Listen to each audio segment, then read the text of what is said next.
রিঙ্কু মজুমদারের ছেলের অস্বাভাবিক মৃত্যু। নিউটাউনের আবাসন থেকে দেহ উদ্ধার। রিঙ্কুর ছেলে প্রীতমের মৃত্যুর কারণ নিয়ে ধোঁয়াশা তৈরি হয়েছে। দিলীপ ঘোষের স্ত্রী রিঙ্কু মজুমদারের ছেলের অস্বাভাবিক মৃত্যু। আমার সঙ্গে সরাসরি রয়েছে সান্নিক। এখনো পর্যন্ত পুলিশ সূত্রে কি জানতে পারছো? কি কারণে মৃত্যু, কিভাবে মৃত্যু, কি জানা যাচ্ছে?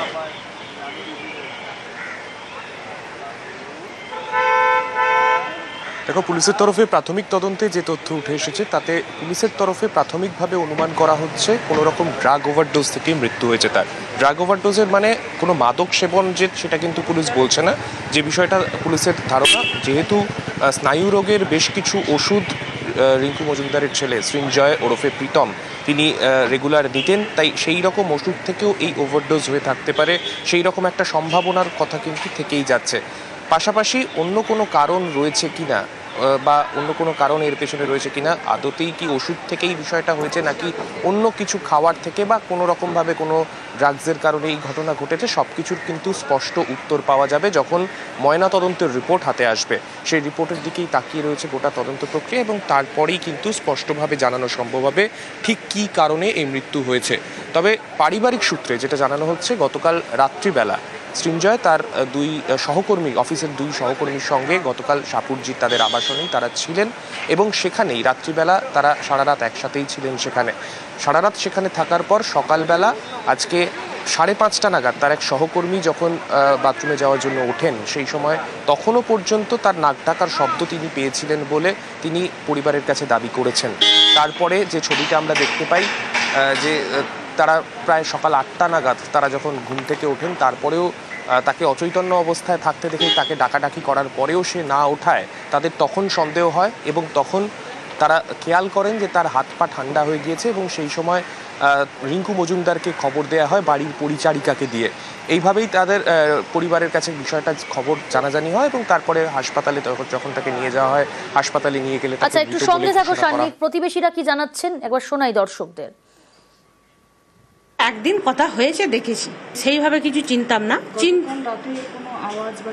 না না না, কোনো কিচ্ছু পাইনি, কোনো কিচ্ছু না, কিচ্ছু পাইনি ব্যাপারে। না না, বলতে পারবো না।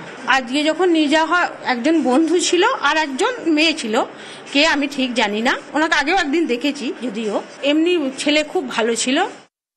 সান্নিক, প্রতিবেশীরা সহকর্মীদের কথা বলছিলেন, আগেও তারা দেখেছেন এই সহকর্মীদের, আগে যাতায়াত ছিল ওই বাড়িতে। জানতে চাইবো, যখন পরিচারিকা ফোন করলো রিঙ্কু মজুমদারকে, তখন কি সহকর্মীরা ওই ফ্ল্যাটে ছিলেন?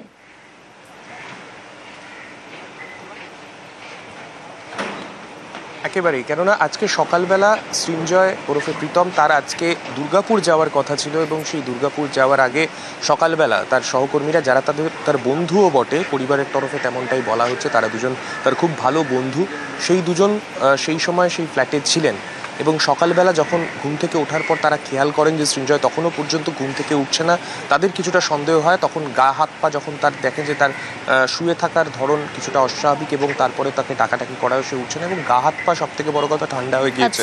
সেই সময় তারা পরিচারিকা সেই সময় ঘরে আসেন, দেখেন তাদের মধ্যে দুই সহকর্মীর মধ্যে একজন মহিলা, তিনি গা হাত পা কোনো রকম ভাবে তার গরম করার চেষ্টা করছেন। নজর থাকবে আমাদের কি কারণে মৃত্যু, এখনো পর্যন্ত ধোঁয়াশা রয়েছে।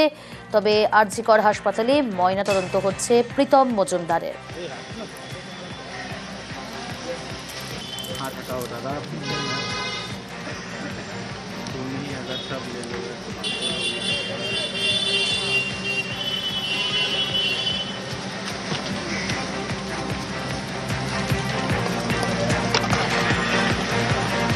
जा